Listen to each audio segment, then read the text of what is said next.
জাতীয়করণ প্রত্যাশী এমপিভুক্ত শিক্ষকদের জন্য দারুণ সুখবর দিল সরকার। আপনারা ইতিমধ্যে অবগত আছেন যে জাতীয়করণের দাবিতে প্রেস ক্লাবের সামনে বেশ কয়েকদিন ধরে শিক্ষকরা অবস্থান কর্মসূচি পালন করছেন। সর্বশেষ এই জাতীয়করণ নিয়ে সরকার যা বললেন এবং শিক্ষক পরিষদ থেকে যা বলা হচ্ছে, যা শিক্ষকদের জন্য একটি দারুণ সুখবর বয়ে নিয়ে আসছে। তো কি বলা হচ্ছে মূলত সরকারের পক্ষ থেকে, এই সংক্রান্ত বিস্তারিত তথ্য জানাবো আজকে ভিডিওতে। প্রিয় ভিউয়ার্স, আজকে নতুন ভিডিওতে সবাইকে স্বাগত জানাচ্ছি। আপনি যদি আমার চ্যানেলে নতুন হয়ে থাকেন তাহলে এরকম গুরুত্বপূর্ণ ভিডিওর আপডেট পেতে চ্যানেলটি সাবস্ক্রাইব করে রাখুন।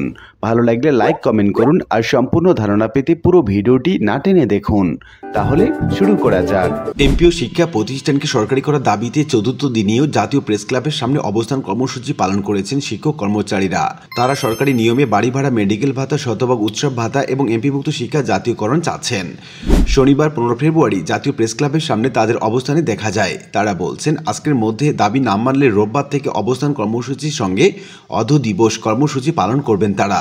এর আগে গত 12 ফেব্রুয়ারি থেকে এমপিভুক্ত শিক্ষা জাতীয়করণ প্রত্যাশী জোট ঘোষিত এই কর্মসূচিতে দেশের বিভিন্ন প্রান্ত থেকে শিক্ষকরা অবস্থান নিয়েছেন। শিক্ষকরা বলছেন, সরকারের পক্ষ থেকে দাবি মেনে নেয়ার সুস্পষ্ট ঘোষণা ছাড়া প্রেস ক্লাব ছেড়ে যাবেন না বলে তারা ঘোষণা দিয়েছেন। সরকারকে দাবি মেনে নেয়ার আহ্বান জানান তারা। একই সঙ্গে সব এমপিভুক্ত শিক্ষক এবং কর্মচারীকে প্রেস ক্লাবের সামনে কর্মসূচিতে যোগ দেওয়ার আহ্বান জানিয়েছেন তারা। এদিকে বিভিন্ন রকম পত্রপত্রিকা পরতে পরতে আমরা যদি দেখি তাহলে সেখানে দেখতে পাচ্ছি যে জাতীয়করণের জয়গান গেয়েছেন বিভিন্ন রকম পত্রপত্রিকাগুলো। প্রথমে আমরা দেখতে পাচ্ছি দৈনিক শিক্ষা .com পত্রিকায় বলা হচ্ছে, জাতীয়করণের দাবিতে চতুর্থ দিনেও চলছে শিক্ষকদের অবস্থান। শিক্ষা বার্তা .com পত্রিকায় বলা হচ্ছে, জাতীয়করণ কর্মবিরতিতে যাচ্ছেন এমপিভুক্ত শিক্ষকরা। সমকাল পত্রিকায় বলা হচ্ছে, জাতীয়করণের দাবিতে এমপিভুক্ত শিক্ষকদের লাগাতার অবস্থান কর্মসূচি পালন করছেন তারা।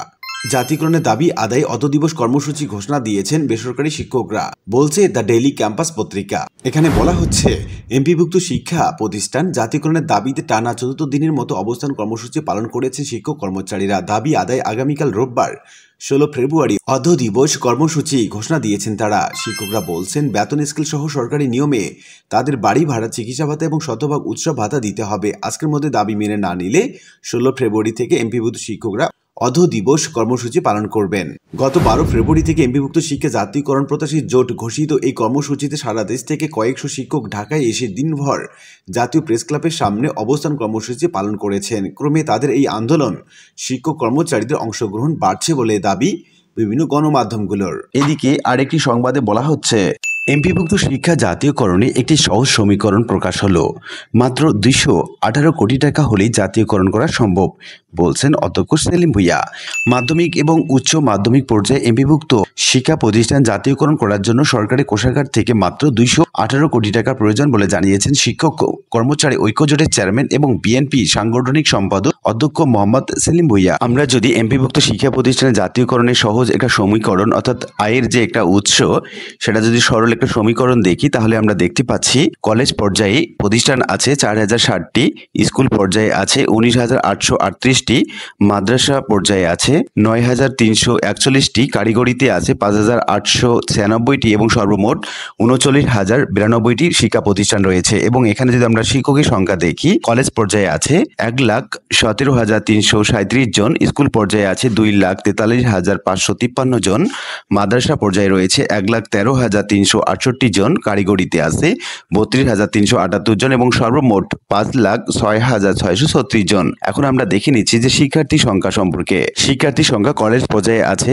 37,67,784 জন, স্কুল পর্যায়ে আছে 91,60,365 জন। এভাবে সর্বমোট আমরা দেখতে পাচ্ছি মাদ্রাসা, কারিগরি, স্কুল এবং কলেজ পর্যায়ে মিলিয়ে 1,62,63,724 জন। এখন আমরা যদি এখানে দেখি, শিক্ষার্থী প্রতি মাসে যদি 20 টাকা করে বেতন দেয় তাহলে বার্ষিক টাকার পরিমাণ দাঁড়ায় 390 কোটি টাকা। প্রতি ফি, সেশন ফি শিক্ষার্থী প্রতি গড়ে বার্ষিক 400 টাকা যদি ধরা হয় তাহলে মোট দাঁড়ায় 650 কোটি টাকা।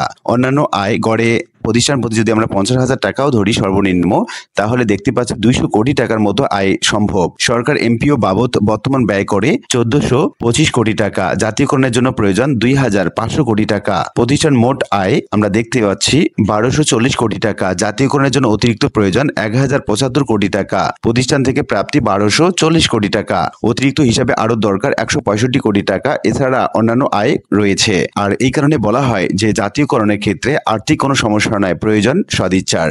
তো উল্লিখিত বিভিন্ন আলোচনা থেকে আমরা এটুকু বলতে পারি যে বিভিন্ন রকম গণমাধ্যম সহ সব পর্যায়ে এমপিভুক্ত শিক্ষা জাতীয়করণের দাবিতে যেন জোরসোর বৃদ্ধি পেয়েছে। আর এই কারণে সরকারের পক্ষ থেকে যে কোনো সময় জাতীয়করণের একটি নতুন ঘোষণা আসতে পারে, এমনটি প্রত্যাশা করছেন শিক্ষক পরিষদ। আশা করি বিষয়টি বুঝতে পেরেছেন। আর আজকের ভিডিওটি এ পর্যন্তই। আশা করি ভিডিওটি আপনাদের ভালো লেগেছে। ভিডিওটি ভালো লাগলে লাইক কমেন্ট করতে ভুলবেন না। দেখা হবে অন্য কোনো ভিডিওতে। সে পর্যন্ত সবাই ভালো থাকবেন। ধন্যবাদ।